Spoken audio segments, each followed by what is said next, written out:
Hello students. Hello. अभी आपने पढ़ा ना, 4 तक पढ़ा था आपने, वीर रस तक का उदाहरण आपने पढ़ा था। और अब आगे का हम लोग पढ़ेंगे कि 4 के बाद जो और 4 रह गए हैं उनका क्या है। देखिए, तो वीर रस तक आपने पढ़ा। अब 5वां नंबर है रौद्र रस। रौद्र रस में देखिए क्या है। रौद्र रस है किसी विरोधी, अपकारी, असाधारण अपराध, अपमान या अहंकार, अवहेलना आदि से जब क्रोध की उत्पत्ति होती है तब रौद्र रस होता है। रौद्र रस क्या है? रौद्र रस जो है उसमें जब हृदय में किसी के अपमान के द्वारा, किसी के अहंकार को देखकर या किसी की अवहेलना से या कोई विरोधी ने कोई ऐसी बात कह दी जिससे काफ़ी मन में क्रोध उत्पन्न हुआ, तो जब वह क्रोध की अतिरेकता हो जाती है, जब क्रोध अपनी चरम पराकाष्ठा पे पहुंच जाता है, उस वक्त रौद्र रस की उत्पत्ति होती है।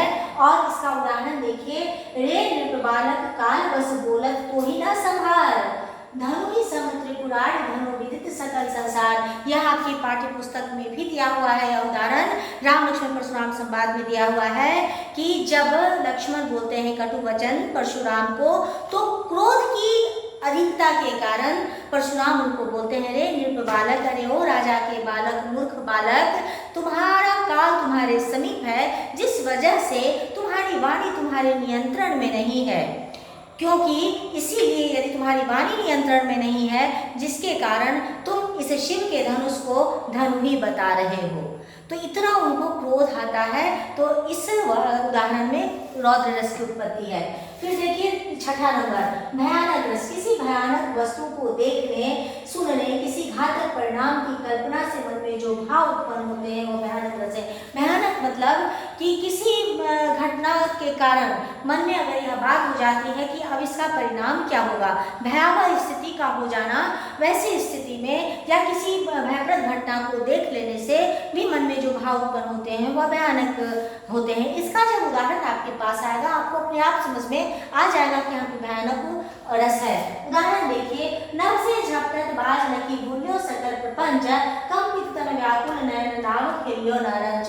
नभ से, आकाश से बाज का झपटना हो रहा है, नयन व्याकुल है, मन व्याकुल है, मन व्यथित है, वह हर कुछ भूल चुका है कि हमारा क्या होने वाला है। इस तरह का परिणाम सोचे बिना वह झपट रहा है। फिर आगे देखिए, विभत्स रस। जब हृदय में घृणा का भाव उत्पन्न होता है तब विभत्स रस होता है। जब किसी बात को देखकर, किसी चीज़ को अपने अंदर समेटने पर, या किसी चीज़ ऐसी वस्तु को हमने देख लिया जिसको देखकर मन में घृणा का भाव उत्पन्न हो रहा है, अचानक से मन घिन से भर गया, वैसी स्थिति में विभत्स रस होता है। उदाहरण देखिए, सिर पर बैठो का आंख दो खात निकारत, खींचत जीवहि सियार, अति आनंद उदारत, गीध जांग को खोदी खोदी के मांस उपारत, स्वान अंगुली काट काट के खात उदारत। ये शमशान घाट का वर्णन है कि वहाँ एक लाश पड़ी है और उस लाश के सिर पर बैठकर कौवा जो है लाश की आंख को खोद रहा है, आंख निकाल कर खा रहा है, और सियार जो होता है वह लाश की जीभ को खींच रहा है और बड़ा ही आनंदित होकर के खा रहा है। फिर गीध जांघ को खोद खोद के मांस पाता, और गीध जो एक पक्षी होता है वह लाश की जांघ को खोद खोद करके निकाल रहा है उसके मांस को। और स्वान आंगुल, स्वान कहते हैं कुत्ते को, कुत्ता जो है लाश की उंगलियों को काट काट करके उखाड़ रहा है। तो इस तरह का वर्णन जब पढ़ने के बाद आपने मन में घृणा का भाव होता है, तो देखने के बाद क्या होगा सोच लीजिए। तो यही इस तरह के जब भाव मन में उत्पन्न होते हैं तो वहाँ पर विभत्स रस होता है। अब आइए शांत रस। जब मन शांति का अनुभव करे, या शांति कब प्राप्त होती है, मन कब शांत होता है, जब आपने पूजा पाठ की, अल्लाह को याद किया, अपने ईश्वर को याद किया, अपने इष्ट देव को याद किया, और लगा कि आपको इष्ट देव की प्राप्ति हमें हो गई, मन बिल्कुल शांत हो गया आपका। या फिर विषय वासना, यदि आपने सांसारिक भोग विलासों से मुक्त हो गए, किसी भी विषय वस्तु की चाहत आप में नहीं रही, मन तृप्त हो गया आपका तब, और मोह, और किसी से मोह समाप्त हो गया तब, जब आपका मन शांत होता है, उस वक्त की स्थिति को हम शांत रस बोलते हैं। जैसे देखिए, गांठ मस्त हुआ फिर क्यों डोले, हीरा पायो गांठ गठियाओ बारवा पाको क्यों खोले। जब मन मस्त हो गया हमारा, फिर किसी चीज की चिंता नहीं रहती मनुष्य को। फिर देखिए अद्भुत रस। अद्भुत कहते हैं आश्चर्य को, विस्मय को। तो जब हृदय में विस्मय अर्थात आश्चर्य की अनुभूति होती है तब अद्भुत रस होता है। किसी भी चीज को देखकर आश्चर्य कर लेना, किसी भी चीज को देखकर चकित हो जाना, विस्मय हो जाना, जब यह भाव मन में उत्पन्न होते हैं तब वहां पर अद्भुत रस की उत्पत्ति होती है। उदाहरण है, राग है कि रूप है कि रस है कि जस है, तन है कि मन है कि प्राण है कि प्यारी है। यह अद्भुत रस है कि क्या है, यह कुछ समझ में नहीं आ रहा, आश्चर्य लग रहा है देख करके, उस वक्त का यह उदाहरण है। फिर वात्सल्य रस में आइए, 10वां है वात्सल्य रस। छोटे छोटे बालक बालिकाओं की मधुर चेष्टा, बोली और माता पिता इत्यादि का उनके प्रति स्नेह वात्सल्य। वात्सल्य जनरली देखा जाता है छोटे बच्चों के प्रति जो हमारा स्नेह होता है वह वात्सल्य रस से भरा होता है। जब छोटे बच्चों की चेष्टाओं को हम देखते हैं, उनकी भाव भंगिमाओं को हम देखते हैं, उनके द्वारा किया गया व्यवहार जब हम देखते हैं तो हमारा मन उनके प्रति वात्सल्य से भर जाता है। ऐसी स्थिति में उस समय बच्चे के प्रति हमारा मन जो मोहित होता है और जो स्नेह उत्पन्न होता है वही वात्सल्य रस है। तो बच्चे से जुड़ा हुआ जो भी काव्य पंक्तियां होंगी वहां पर वात्सल्य रस होगा।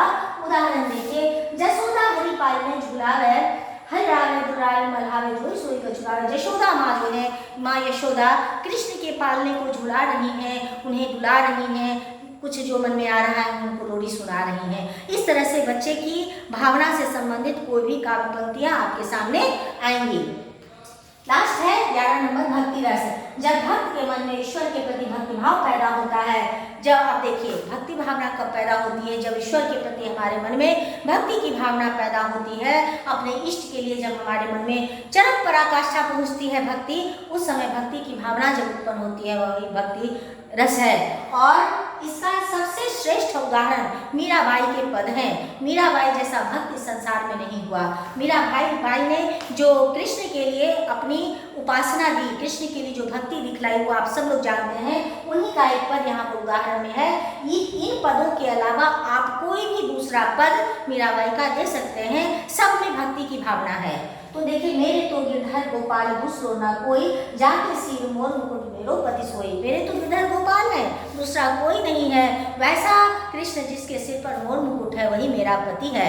इस तरह के जो उदाहरण हैं मीराबाई के, तो भक्ति की पराकाष्ठा उन्होंने दिखाई है अपने प्रेम में। तो इस तरह की और एक बात और याद रखिएगा, ये वात्सल्य रस और भक्ति रस श्रृंगार रस में आता है।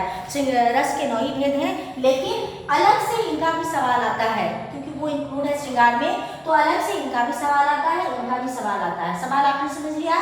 कोई भी पंक्ति दी रहेगी और कहेगा कि इसमें रस क्या है, रस का नाम लिखें, या रस के कितने भेद हैं नाम लिखें, या कोई भी रस दे देगा जैसे रौद्र रस, भयानक रस, अद्भुत रस, श्रृंगार रस, इसका स्थायी भाव क्या है, तो स्थायी भाव के नाम लिखने होंगे। और शुरुआत में जो आपने पढ़ी थी बात कि रस के जो अवयव हैं 4 स्थायी भाव, विभाव, उद्भाव और संचारी भाव, इन चारों के नाम आप पढ़ लेंगे। फिर से विभाव के जो 2 भेद थे, आलम्बन विभाव, उद्दीपन विभाव, वो आप पढ़ लेंगे।